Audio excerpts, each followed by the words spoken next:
What happens when a family, outwardly perfect, becomes a house of horrors? In the quiet suburbs of Tulsa, Oklahoma, behind the manicured lawns and picket fences, a tale of unimaginable cruelty would unfold. A tale so chilling, it would make even the hardest hearts pause and reconsider what they think they know about evil, and about family. This is a story of betrayal. Of power, manipulation, and of a mother's silence as her own children, her flesh and blood, became predators to the most vulnerable among them. A story where abuse wasn't hidden in dark corners, but carried out openly, as if it were an everyday part of life. This is a story about Ava Green, a young girl with a bright future, until she entered the Holloway household. Ava, only 14 years old, was looking for safety. She had lived through enough hardship, the death of her biological mother, a series of failed foster homes, each more painful than the last. When she was placed with the Holloway family, it seemed like a dream. The Holloways had it all. The big house. The well-groomed yard. The seemingly perfect parents. The privilege of wealth and security. But what Ava didn't know, what she couldn't have known, was that behind those closed doors, a different kind of nightmare was waiting to consume her. The Holloway twins, Brielle and Brooklyn, 17 years old, were the picture of suburban perfection. Beautiful, well-dressed, and always with a smile plastered on their faces. But beneath the surface, something dark simmered. From the moment Ava arrived, they saw her not as a sister, but as prey. A helpless soul to be manipulated, tortured, and discarded. They had always gotten what they wanted, their mother made sure of that. But with Ava, things were different. Ava was new. Ava was a challenge. How could a mother, who vowed to protect, look on as her own daughters tormented an innocent child? Diane Holloway, their mother, had always played the role of the doting, affluent parent. But behind her serene smile and expensive clothes, she had been an enabler, perhaps even a silent accomplice. In a world of privilege, it was easier to look the other way. Easier to ignore the signs of something much darker brewing under her roof. And so, Ava's suffering began. Slowly at first. Subtle, like a shadow inching across the floor, until it overtook everything. But this story doesn't just belong to the Holloway family. No, this story belongs to Ava Green, a girl who would endure unimaginable abuse at the hands of those she was supposed to trust most. And yet, she fought. She fought in ways no one could have expected. She fought even when it seemed there was no way out. This is a tale of silence, of screams unheard, and of a mother's indifference to her daughter's monstrous behavior. It's about how far people will go to protect their own, even when the cost is another's life. But it's also a story of courage. A story of how the truth always has a way of coming to light, no matter how much darkness surrounds it.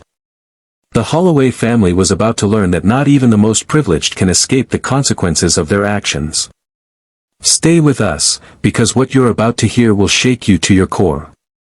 This is the tragic story of Ava Green, and the horrifying abuse she suffered in the home of the Holloway family. To understand how something like this could happen, we must first understand who the Holloways were, and who they pretended to be. The Holloway family seemed to be living the American dream. Diane Holloway, the matriarch, was the kind of woman you'd expect to see in the front row of charity galas or at the opening of a new luxury store.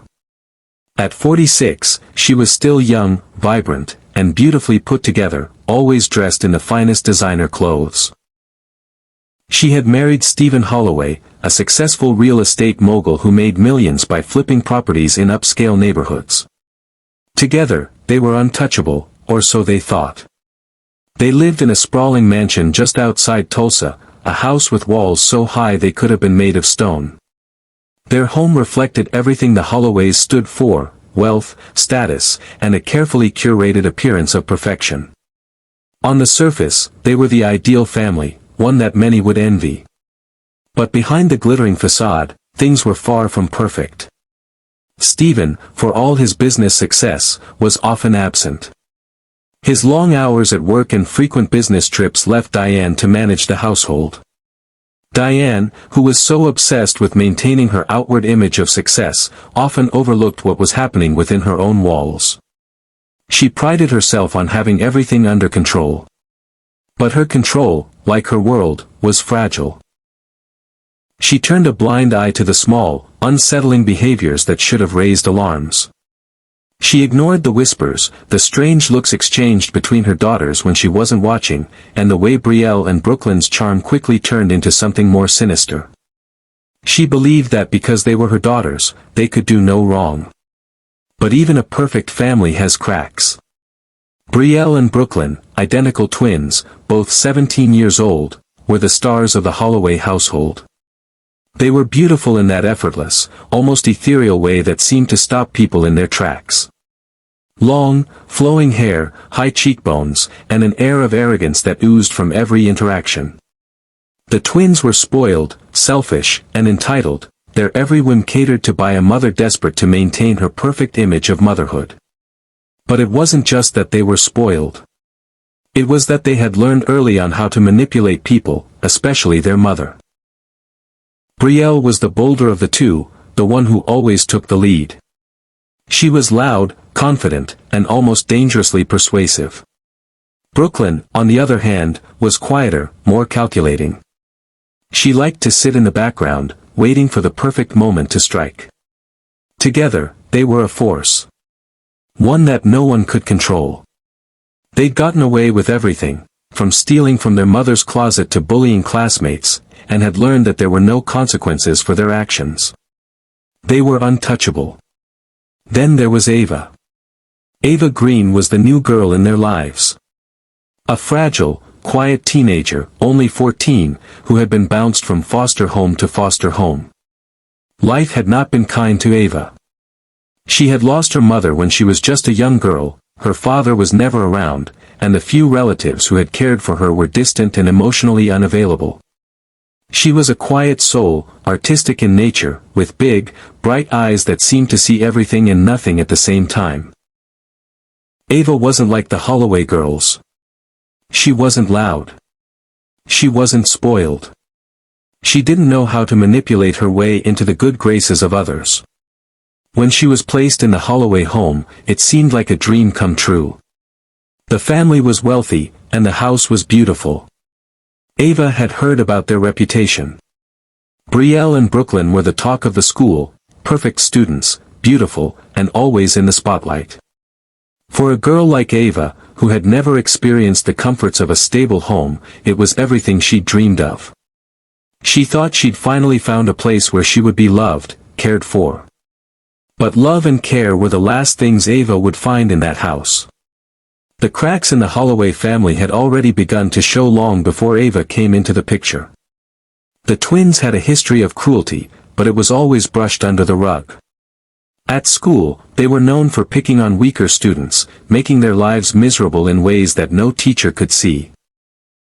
Their mother, Diane, was always too busy with her charity events or tennis lessons to notice.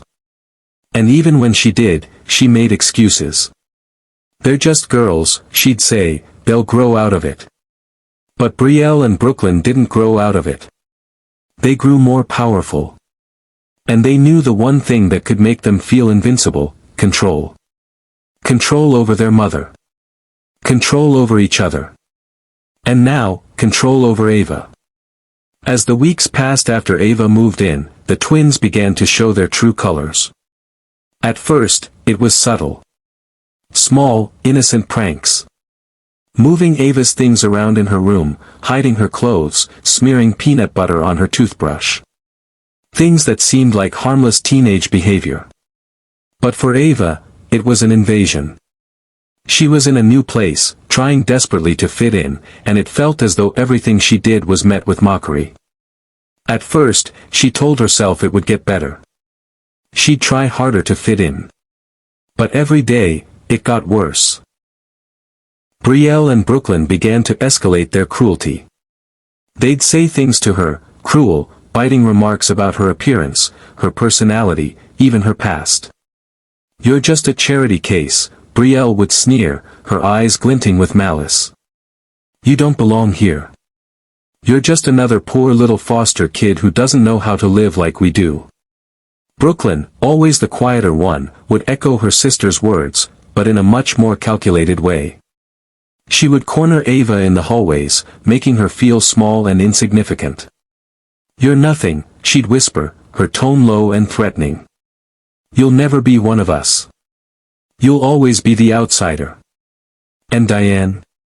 Diane was either too busy with her own affairs or too blinded by her love for her daughters to see the signs.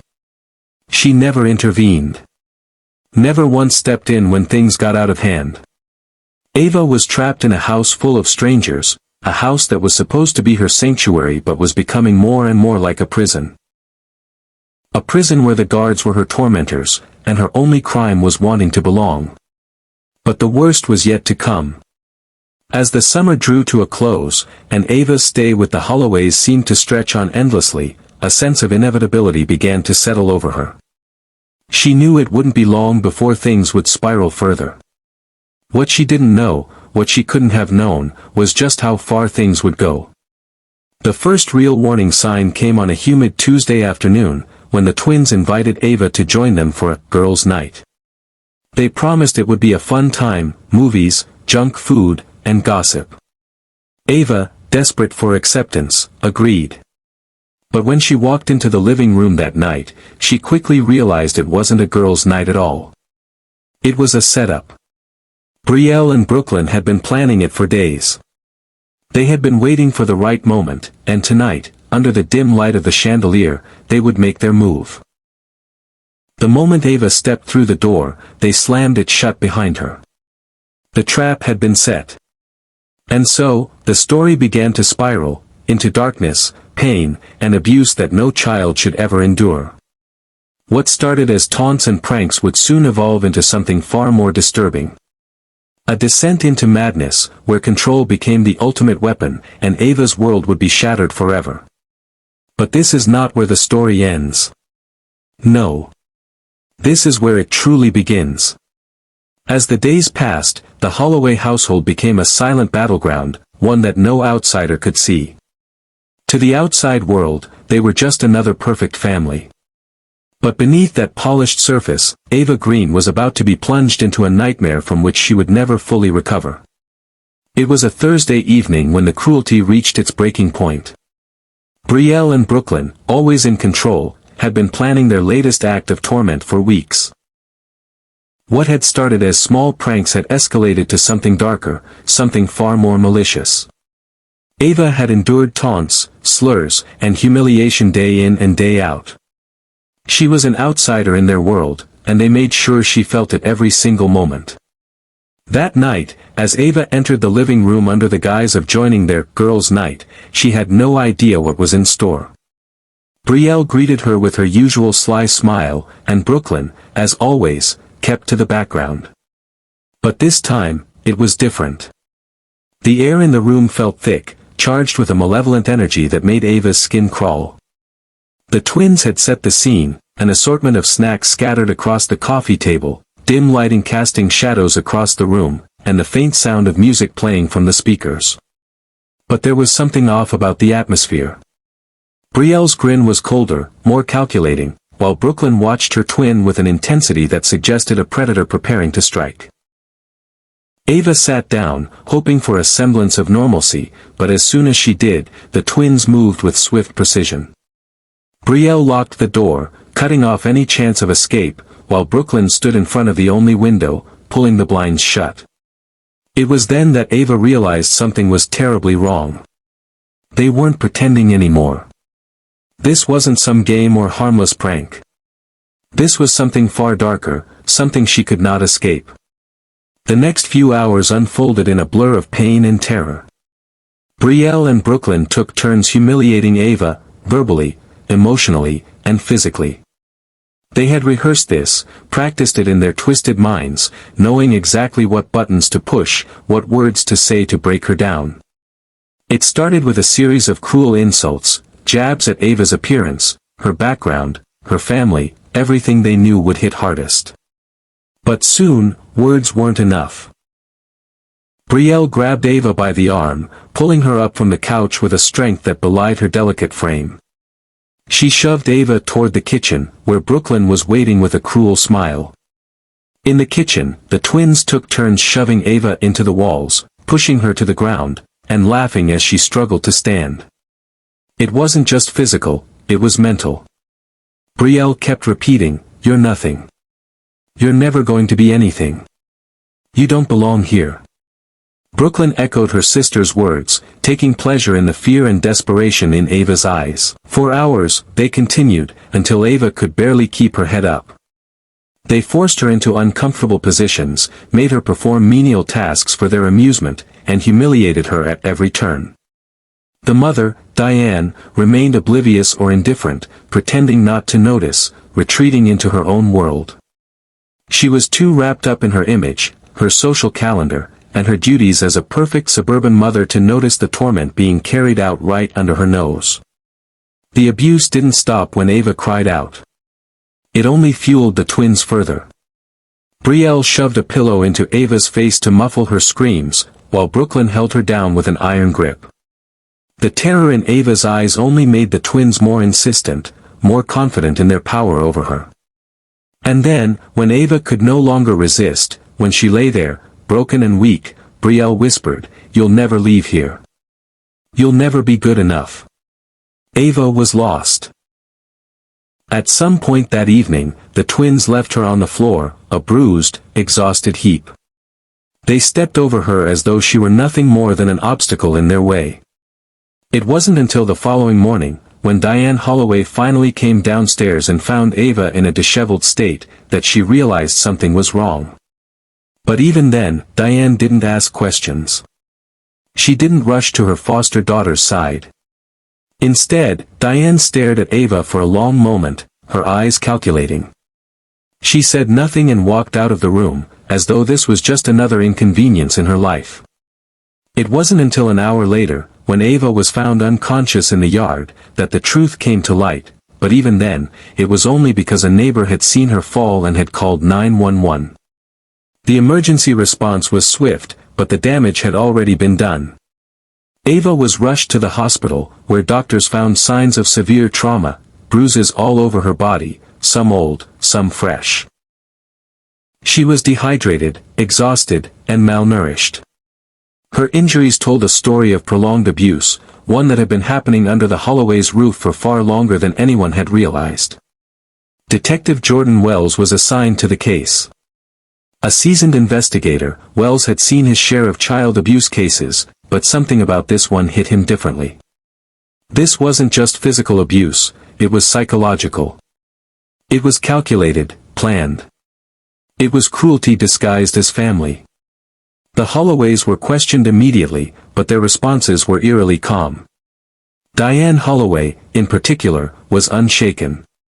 When asked about the state of her foster daughter, she gave a rehearsed, dismissive answer. "Ava has always been fragile," she said, her voice cold. "She's been through a lot. It's not uncommon for her to lash out." Brielle and Brooklyn, meanwhile, played their roles perfectly. They feigned innocence, insisted they had no idea what had happened. "We don't know why she was in the yard," Brielle claimed, her voice laced with mock concern. "Maybe she was confused, or tired. She's always been odd, you know." Brooklyn echoed her twins' words, nodding with a mixture of fake sympathy and disdain. "It's strange, she's just been acting off lately. She's always been a little weird. But we didn't do anything to her." The mother, Diane, never once corrected them. In fact, she seemed to approve of their demeanor. There was no guilt in her voice, no remorse. It was as if she was entirely willing to protect her daughters, no matter what they'd done. The investigation took a darker turn when forensic evidence revealed the extent of the abuse. Ava's medical records showed signs of both old and new wounds, consistent with prolonged physical and emotional trauma. The detectives found hair and fibers from Ava's clothing on the kitchen floor, where it was clear she had been dragged. But there were no signs of a struggle. Nothing that suggested she had tried to fight back. No, this had been a planned, systematic degradation. A torment designed to strip Ava of her identity, her will to live. Neighbors and classmates were interviewed. Some had noticed Ava's sudden change in demeanor over the last few months, but most assumed it was the usual, foster child behavior. No one had suspected the level of cruelty that was happening behind closed doors. Public reactions were mixed. Some were shocked by the brutality of the abuse, but others, the ones who had witnessed the Holloways' perfect, outwardly charming persona, were in denial. The Holloways had been the envy of their community, and many refused to believe that such things could happen in their perfect neighborhood. But as the case unfolded, the cracks in the Holloway family became more and more visible. As the investigation continued, the police found themselves up against a well-oiled machine of deception. Diane Holloway's refusal to acknowledge the abuse in her own home made it difficult to uncover the truth. But Detective Wells was determined to get to the bottom of it. With the forensic evidence, witness testimony, and his gut feeling that something wasn't right, he knew that the Holloways were hiding something. But what was it? And how far were they willing to go to protect their daughters? As the walls began to close in, the Holloways started to crack. Diane's calm demeanor faltered. Brielle and Brooklyn's confident facades began to break, one lie at a time. And that was when the true horror of what had been happening in the Holloway house started to come to light, piece by piece, moment by moment. As the investigation into the Holloway family's twisted secret unfolded, it became clear to Detective Jordan Wells that this was no ordinary case. The layers of deception were so thick that each new revelation only brought forth more darkness. The Holloways were beginning to crack, but their responses were nothing short of chilling. For a while, it seemed as though the case might slip into a quiet corner of justice, quietly forgotten, like so many others. But the truth couldn't be contained. The tipping point came when, after weeks of gathering evidence, police finally made their move. It was a cold Monday morning when, at 5 a.m., a series of well-coordinated arrests were made at the Holloway home.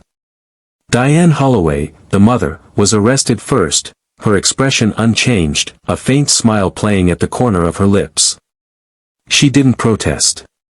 Brielle and Brooklyn were arrested soon after, their eyes filled with an unsettling calm.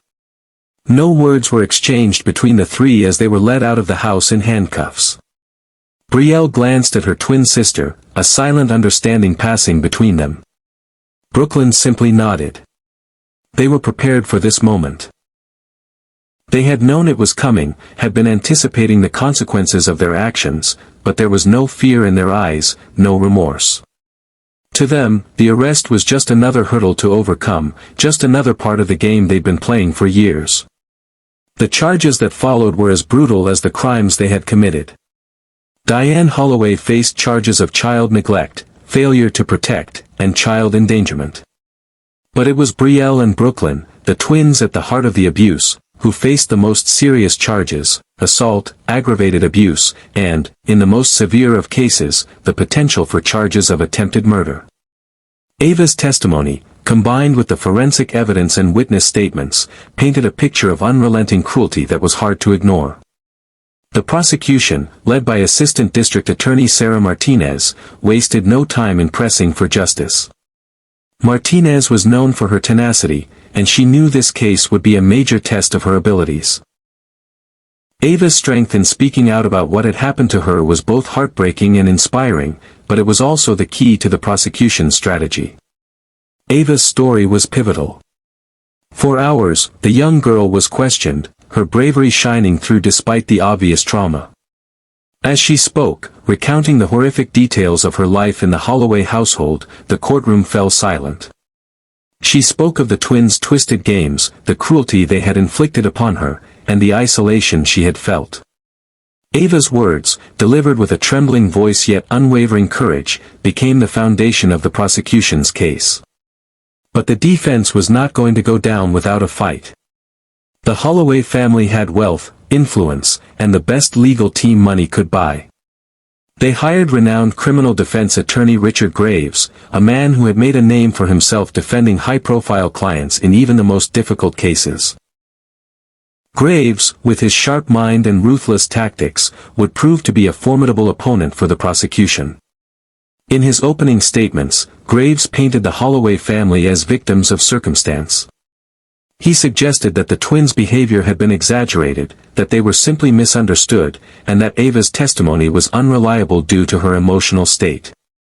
What we have here is a tragic case of a young girl who wanted attention, wanted to cause chaos in a perfectly functional family, Graves said in a smooth, convincing voice. He claimed that Brielle and Brooklyn's actions were not malicious but were, instead, the result of a complicated family dynamic. These girls, raised in a home where their mother struggled with her own demons, were merely acting out, he argued. Their behavior was not the result of calculated cruelty but of frustration and misunderstanding. And then there was the bombshell. Graves brought into question the very validity of Ava's accusations, suggesting that she had fabricated the details of the abuse in order to gain sympathy and attention. He even implied that Ava's prior emotional struggles could have contributed to her vivid, if distorted, recollections of events. Graves even accused the media of sensationalizing the case, feeding into the public's hunger for scandal. "This trial has already been decided in the court of public opinion," he stated. "My clients are being tried by the media before they are tried in this courtroom. They are entitled to a fair trial, one that has not been influenced by unfounded speculation and false reports." And the media, they were hungry. Hungry for answers, for drama, for scandal. The Holloway case became the talk of the town, of the state, and eventually, of the nation.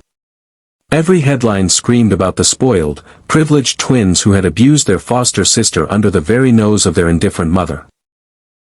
The story had all the makings of a true crime sensation. From news outlets to social media, every aspect of the case was dissected, scrutinized, and discussed endlessly. But with the media frenzy came the inevitable pressure. Both the prosecution and the defense had to deal with the public's opinions, which often veered into dangerous territory. Some rallied behind Ava, demanding justice for the abused girl, while others vilified the Holloway family, calling for severe punishment. There were also those who, shockingly, stood by Brielle and Brooklyn, unable to believe that such seemingly perfect girls could have done something so monstrous. The attention from the press was overwhelming. Reporters camped out outside the courthouse every day, their cameras trained on every arrival, every exit. The courtroom was packed for every session. People wanted answers. They wanted to see the family of privilege and power exposed for the world to see. But amid the chaos, there were moments of clarity, moments when the case transcended the sensationalism and reminded everyone of the human cost at the heart of this tragedy. Ava was the victim, not the spectacle. As the trial progressed, there were moments of unexpected twists and turns. The defense, despite their best efforts to paint the twins as innocent victims of their circumstances, failed to explain away the evidence. There was no denying the severity of the physical injuries found on Ava's body, nor the damning testimonies from those who had witnessed the Holloway family dynamic. But the most shocking twist came when, in the middle of the trial, it was revealed that Diane Holloway had been secretly recording her daughters, capturing their conversations when they thought no one was listening. These recordings, which had been found during a search of the family's home, were nothing short of disturbing. In them, Brielle and Brooklyn openly discussed their disdain for Ava, their plans to torment her, and, most chilling of all, their belief that they were untouchable, above the law. They spoke freely of their cruelty, and worse, they bragged about their ability to manipulate their mother. The recordings were a game changer.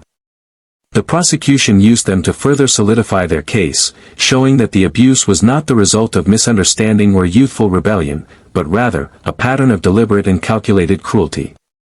Brielle and Brooklyn were not simply two girls acting out. They were predators, and the tapes were proof of their premeditated actions. As the trial reached its climax, emotions were running high. The defense was grasping at straws, trying to deflect the evidence, while the prosecution was focused on one thing, justice for Ava. But the twists didn't stop there. Just as the jury was about to deliberate, an unexpected development rocked the courtroom. Ava's biological mother, who had been absent from her life for years, suddenly arrived in the courtroom, demanding to testify. Her arrival, once a shock to everyone, became an emotional moment.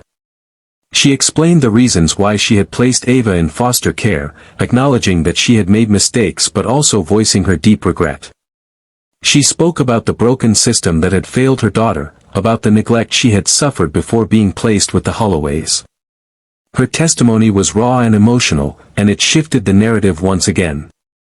It added another layer of complexity to the case, revealing that the trauma Ava had experienced was not just a result of the Holloway's abuse but a culmination of years of neglect and hardship. The courtroom was left in stunned silence, as the jury processed the new information. The stage was set for the final act. The fate of Brielle, Brooklyn, and Diane Holloway was in the hands of the jury. The case had captivated the nation, but for Ava, this was not about the headlines or the media attention. This was about her future, her chance at healing, and her pursuit of the justice she so desperately deserved. What would the jury decide? Would they see through the lies and the manipulation, or would they fall prey to the defense's tactics? The public held its breath, waiting for the verdict that would ultimately determine the fate of the Holloway family. The tension in the courtroom had reached a boiling point. Every eye in the room was on the judge, and the silence was deafening as the trial progressed toward its inevitable conclusion. For weeks, the public had been consumed by the Holloway case, the twins, their brutal treatment of their young foster sister, the involvement of their seemingly indifferent mother, and the endless battle between the defense and prosecution. Now, it all came down to this, the final moments of a trial that would decide the fate of the Holloway family. It was a Tuesday morning when the defense called their final witness to the stand. Brielle Holloway, the eldest of the twins by mere minutes, was called to testify in her own defense. The courtroom was filled with an air of disbelief. Many had hoped that Brielle and Brooklyn would remain silent, that they would allow their attorneys to handle the case. But Brielle, with her cold, calculating gaze, stepped forward, her expression betraying nothing of the trauma that had been inflicted on Ava. As she took the stand, Brielle's voice was smooth, almost rehearsed. She began by painting a picture of herself as a misunderstood young woman, one who had never been given the emotional support she needed, and one who had fallen victim to the system's failure. She spoke about the challenges of growing up with a mother who was absent in so many ways, and how she and Brooklyn had been forced to fend for themselves emotionally in a home that had, according to her, been plagued by chaos long before Ava arrived. The defense team was working hard to make it seem as though Brielle and Brooklyn's behavior was just a byproduct of their upbringing, not premeditated cruelty. They were children in pain, the defense attorney argued, children who had been abandoned by the system long before they ever had a chance to heal. But the prosecution was having none of it. They wasted no time in cross-examining Brielle, tearing apart her carefully crafted narrative. Assistant District Attorney Sarah Martinez wasted no time pointing out the contradictions in Brielle's testimony. "You claim to have been misunderstood," Martinez said, her voice steady, "yet you have shown no remorse for what you did to Ava. You have called her a liar and a burden. Where is the empathy for the girl you tortured for so long?" Brielle's response was chillingly calm. She didn't flinch. She didn't even try to explain herself. Instead, she simply stated, "I did what I had to do." Then came the final blow, the shocking piece of evidence that would seal the case in the prosecution's favor. Just days before the trial's end, a surprise witness emerged. A former friend of Brielle and Brooklyn's who had been reluctant to speak out earlier, but now, with the weight of the truth pressing down on her, had found the courage to come forward. This friend, whom we'll call Emily, revealed that she had once spent time at the Holloway household, invited by the twins for a sleepover, and witnessed firsthand the disturbing way in which they treated Ava. Emily recounted how the twins had locked Ava in the basement for hours, how they laughed as they listened to her cry. She described the psychological torment they inflicted, from mocking Ava's every move to making her feel like she was invisible. Emily admitted that she had stayed silent for years, believing that no one would believe her if she spoke out. But the most shocking part came when Emily revealed that on one occasion, Brielle had even boasted about the control she and Brooklyn had over Ava, revealing the true depth of their manipulation. It was a game, Emily said, and Ava was the pawn. Brielle was the one who enjoyed it the most. The room fell deathly silent. The jury was shaken, and even the defense appeared rattled. This was not the story they had crafted, nor the version of events they had worked so hard to sell to the court. As the trial neared its end, the courtroom was rife with tension. The final day of deliberation had arrived, and both the defense and prosecution made their closing arguments. The defense, as expected, maintained that Brielle and Brooklyn were products of their environment, victims of emotional neglect who never had the chance to be the children they should have been. They painted Diane Holloway as a flawed but well-intentioned mother who was overwhelmed by the pressures of raising her daughters and trying to balance her own personal issues. On the other hand, the prosecution focused on the cruelty of the twins' actions, their calculated abuse, and the undeniable evidence that they had treated Ava not as a sister but as a mere object for their twisted amusement.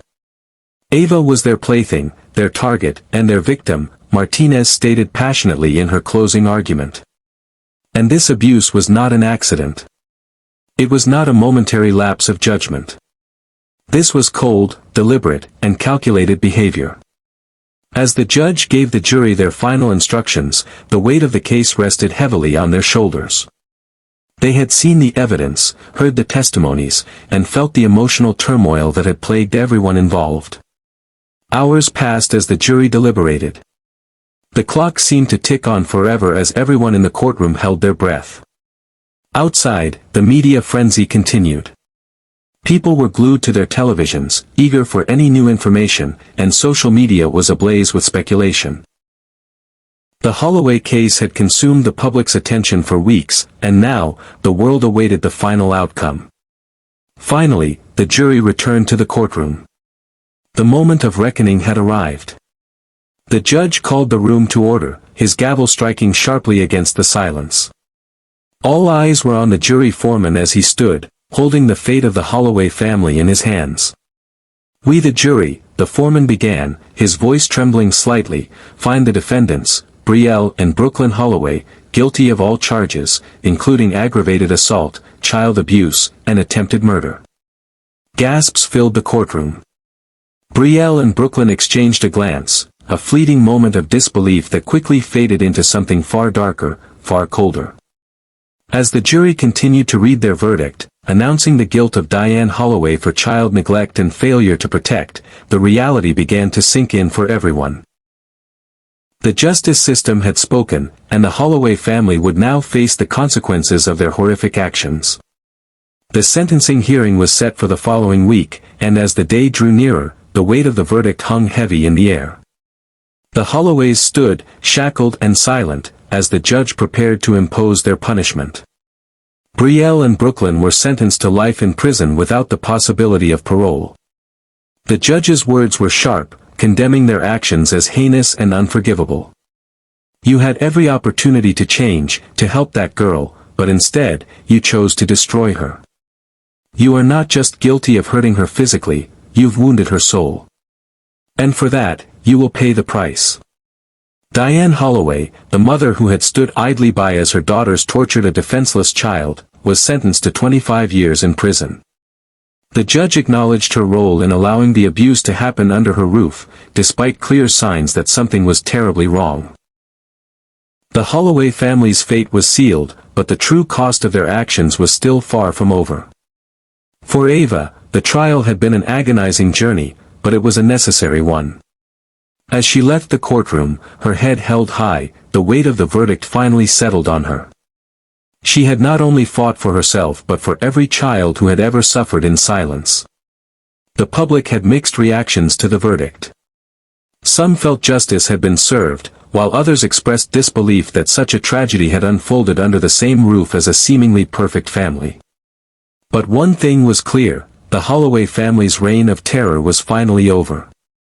For Ava, the trial was not the end. It was merely the beginning of her healing. She would never forget what had happened to her, but she had survived. And that, in the end, was all that mattered. The story of the Holloway family would forever haunt the community, a chilling reminder of the darkness that can lurk behind closed doors, hidden beneath the mask of privilege and perfection. But Ava's story was one of survival. And her journey toward healing had only just begun. As you sit with the weight of this story, reflecting on the unimaginable pain, the silence, and the courage it took for one young soul to speak out, ask yourself, how many more stories like this go untold? How many lives are hidden behind closed doors, waiting for someone to listen? If you are moved by Ava's strength, if you believe that justice must always prevail, then don't let this story fade into the background. Subscribe, like, and share this video, because together, we can bring these stories to light. We can give a voice to the voiceless, and remind the world that we will never stop fighting for justice. Every like, every share, and every subscription helps ensure that these stories aren't forgotten. Ava's fight doesn't end here. Neither should ours. Stand with us, stand for justice.